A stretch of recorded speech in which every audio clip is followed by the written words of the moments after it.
But Saba, what is your sense that, you were talking about the opposition like Samajwadi Party. Can this Ram temple loot provide a springboard on which the opposition really can bounce back? And will they be able to maintain the heat? Because if there is any conclusive investigation which happens, then of course there will be other issues. But this is one sentiment. Can it keep the opposition going Because, in 2027 elections? this will not be forgotten, this story. It's not going to be one issue election. People are going to decide. And the more vulnerable you are on the social scale in Uttar Pradesh, where I'm from, the less likely you are going to.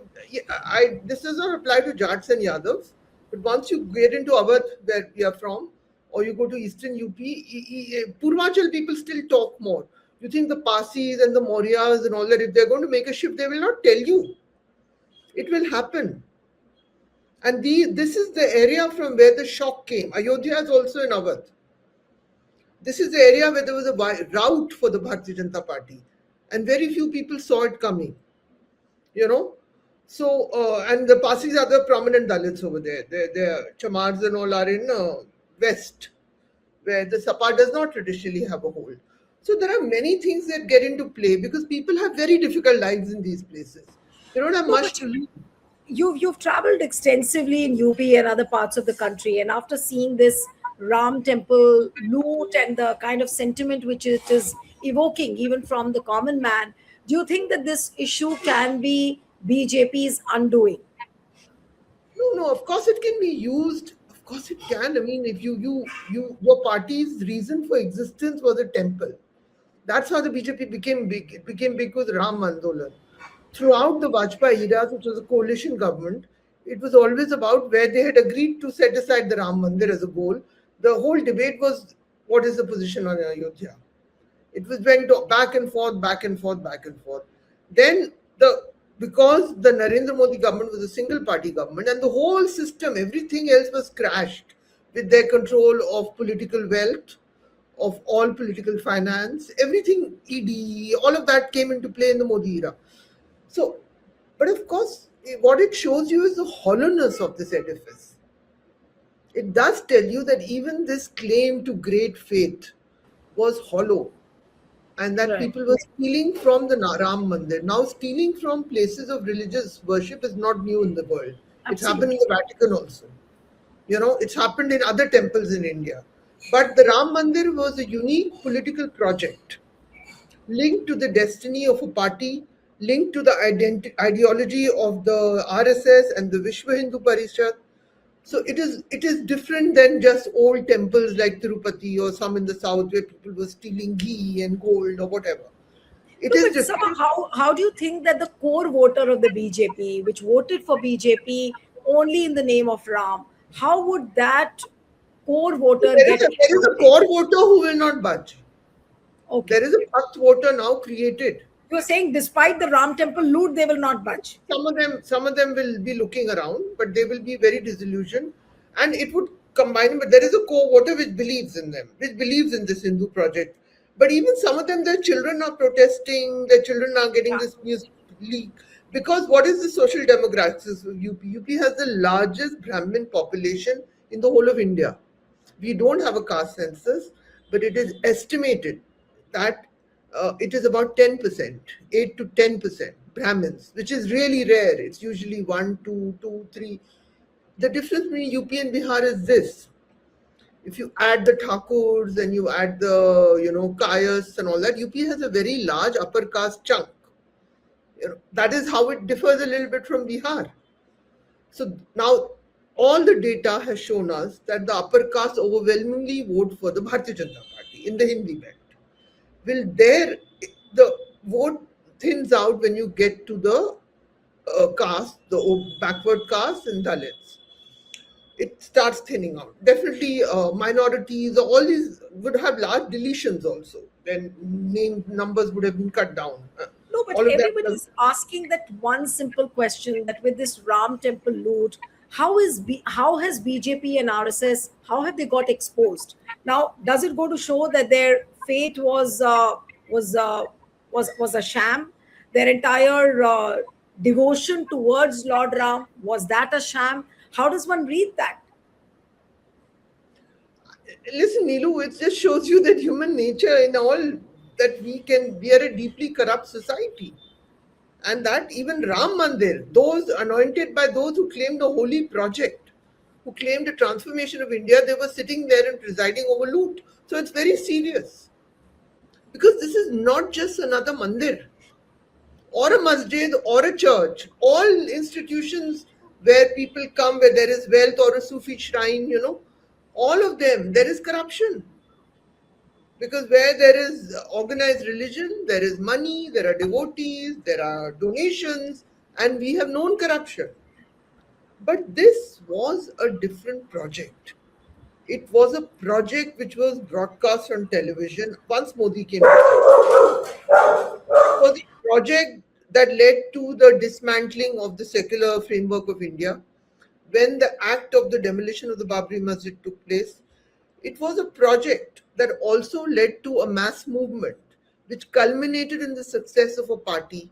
The Ram Janmabhoomi Andolan is historically, it was a mass movement, and people were giving bricks for the mandir. I still remember a story from years ago. I don't know whether it's true. Somebody can ask Akhilesh at some point. But I remember Mulayam Singh Yadav's family members, some of them were also giving. At that time, Akhilesh was not yet in politics.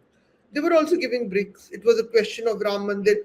It reshaped the nation, reshaped the BJP, reshaped political equation, reshaped jurisprudence. Because that judgment that came out, it was also controversial. I was in Ayodhya actually that day when the judgment was suddenly declared. And the night before, I can share this now, is I was in Lucknow. And one had met members of the Lucknow judiciary because I've had long routes to Uttar Pradesh.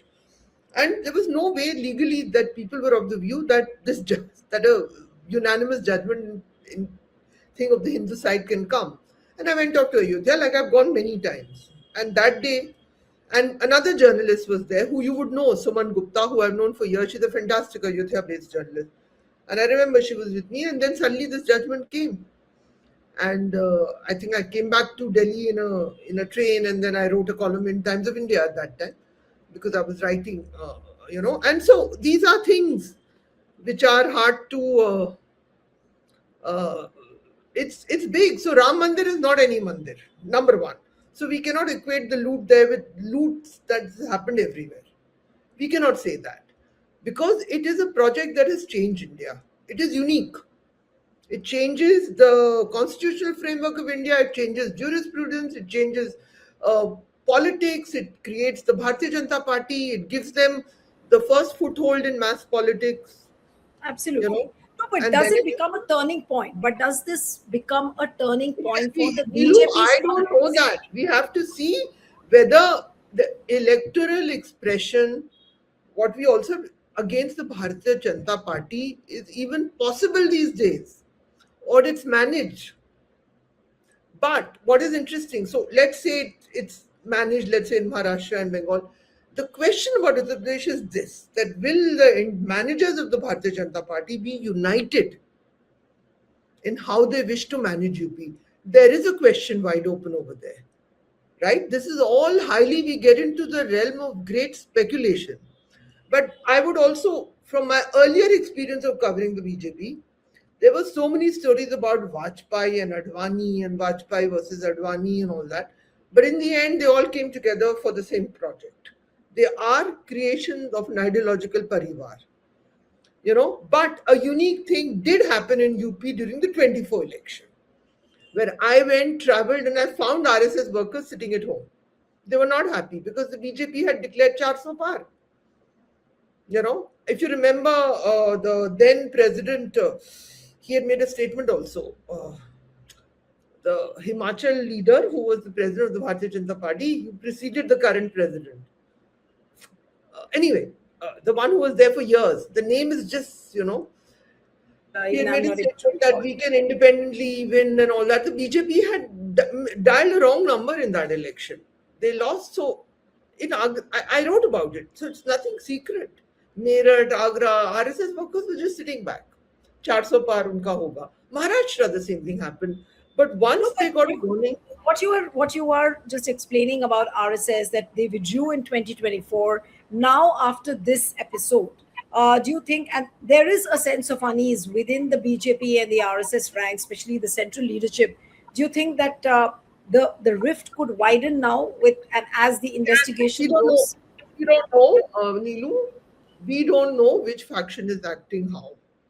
Let us say that events like Maharashtra and Bengal, where you need to exclude so many people from so many seats and you need to manage, it is done with the might of some central intelligence election commission, which comes under the center. I mean, it doesn't come under the center, supposed to be autonomous, but we know there is great influence. Now, the chief election commissioner is chosen by two people. Since the thing about Uttar Pradesh, which will be interesting, is are they ready? There is, we can even speculate that would it be okay if Yogi is defeated as long as in the Lok Sabha the BJP retains.